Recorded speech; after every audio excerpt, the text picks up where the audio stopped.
Hey there. Remember last week when I said I'd found a deck that I liked? Well, here it is. Goblins by Luke M. Now there are two things that I like about goblins. They're cheap and they're easy. This deck is neither cheap nor easy, but that's okay, because I'm not actually going to be playing this deck.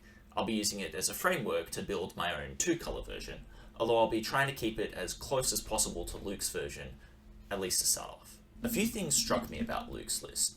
First of all, there's no burn. Most of the decks that I've played for goblins have had a fairly comprehensive suite of lightning bolts to clear out blockers and annoying creatures, and go to the dome to finish off low health opponents. But Luke, on his part, has gone all in on creatures. He's barely running any spells at all.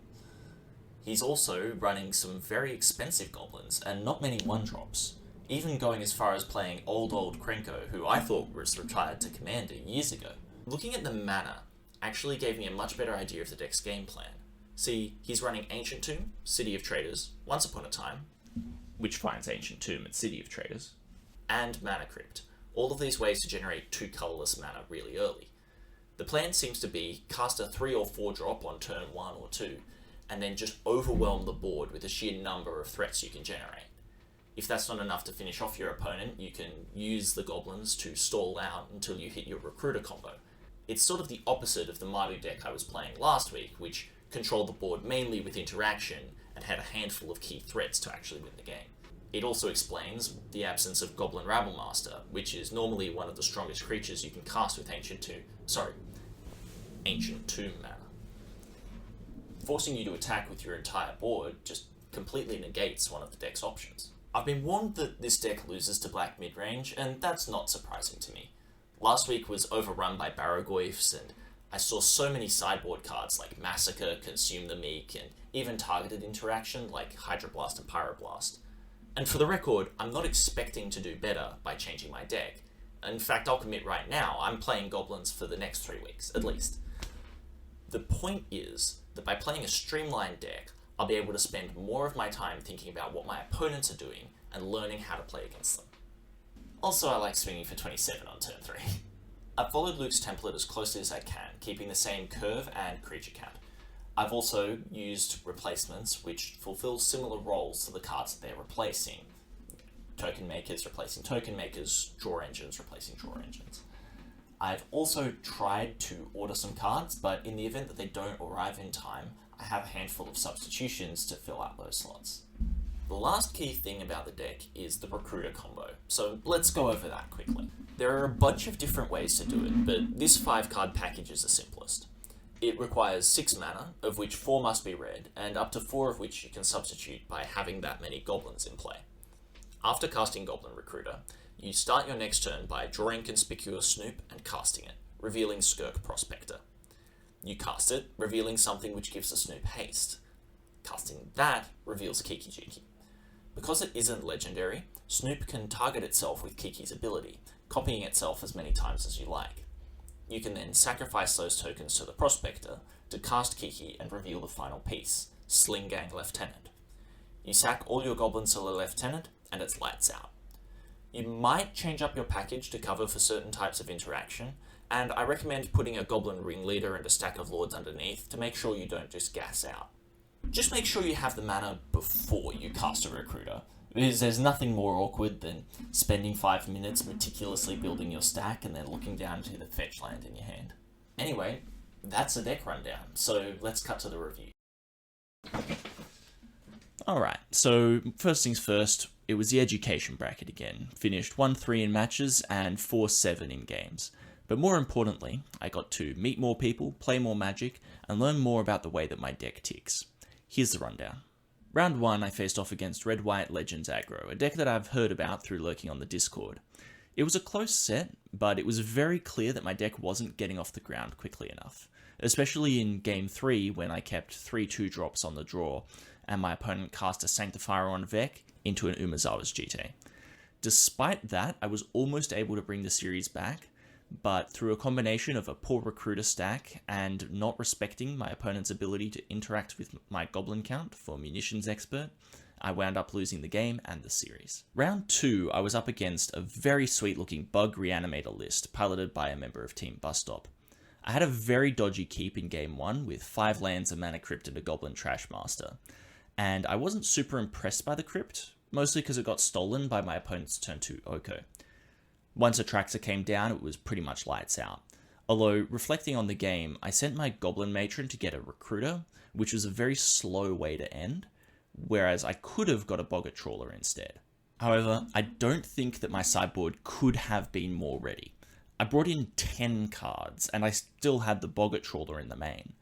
Game 2, I was able to overwhelm even a Barrogoyf just through sheer force of numbers, tokens generated by Squee and other creatures, just swinging completely around it to get the damage in. Eventually, by using Sling Gang Lieutenant, I was able to deny them the lifelink and finish off the game. In Game 3, I managed to shrink down their Barrogoyf with a Boggart Trawler, which let me get some extra attacks in. They also misread the Trawler and thought it was a 2-1, accidentally trading it with the Goyf, which definitely made my life a lot easier. I also felt much better about my Recruiter stacks in these games. See, with a card like Recruiter, it's really easy to want to go for the instant win, but I was concerned that my opponent might be able to interact with me. Knowing that they didn't have pressure into my board, I played it patiently, going with Ringleader stacks, and even in Game 3 choosing not to cast the Snoop as soon as I drew it, instead drawing the Chirurgeon that was under it, casting that first, and then casting the Snoop to make sure that I was protected when I went for the combo. I was probably too patient here, but it really helped to prepare me for my Recruiter stacks in other matches that I'll be playing in the future. Round 3, I faced off against a bug mid-range list with plenty of interaction. My opponent was also a very controlled player, which I noticed particularly in how they played around Blood Moon for the entire series, even when they hadn't seen it, and even though I never drew it. I was able to take Game 2 off of a very lucky Raucous Theatre surveilling Muxus into the bin when I kept Reanimate in my opening 7, but apart from that, I was just completely unable to establish a threatening board presence. This was one of the more difficult sideboarding decisions, because I didn't know whether I should bring in my hand attack.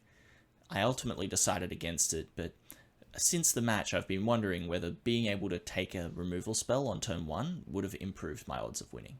Round 4 was my biggest loss against a Maru Ketramos mid-range list. I can't lie and tell you I was too slow here. In Game 1 I had a turn 1 Squee off of Mana Crypt into a turn 2 Arena of Glory to give my Goblin Lackey and Krenko Tinskreet Kingpin haste. This was, I think, the turn where I actually overstepped. My opponent had a 3-3 blocker, and by attacking with everything here, they were able to block and kill Krenko, and kill the Goblin Lackey with a removal spell, leaving me with basically just a handful of tokens. I could have played a Draconordics Engineer, held back a turn, and then committed all in next turn, which I think would have been the stronger play. Ultimately, it came down to a miscalculated Broadside Bombardier's attack. I counted the fling damage, but not the actual combat damage of the creature itself. Which happens. Game 2, though, was the harshest beating I received all night. See, I kept Marauder, Seer Slicer, and Recruiter, and my opponent waited until declare blockers to kill the Marauder, meaning when I followed up with the Seer Slicer, I got the raid trigger on my end step. I almost had enough lands for the Recruiter kill next turn. My opponent untapped and hit a miracle. Metamorphosis Fanatic, getting back Barrogoyf. They then followed up with Grief, and seeing my hand with just lands and Recruiter, the pick was obvious.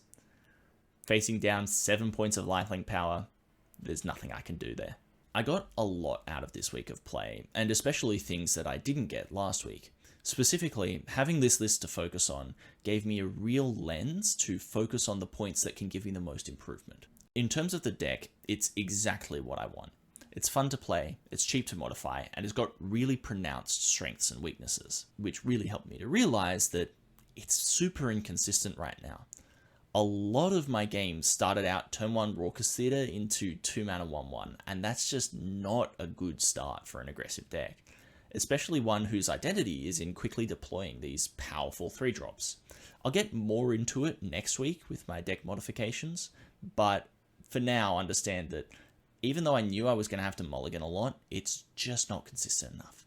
In terms of my play, there were some improvements over the night, but some mistakes stayed the same. The big one was Munitions Expert. I sandbagged it a lot. My opponents knew to expect it. I also often didn't have enough excess goblins in play to guarantee I would kill the thing that I was aiming at. And regularly I was just not respecting the fact that if I cast this and they kill one of my guys, nothing happens.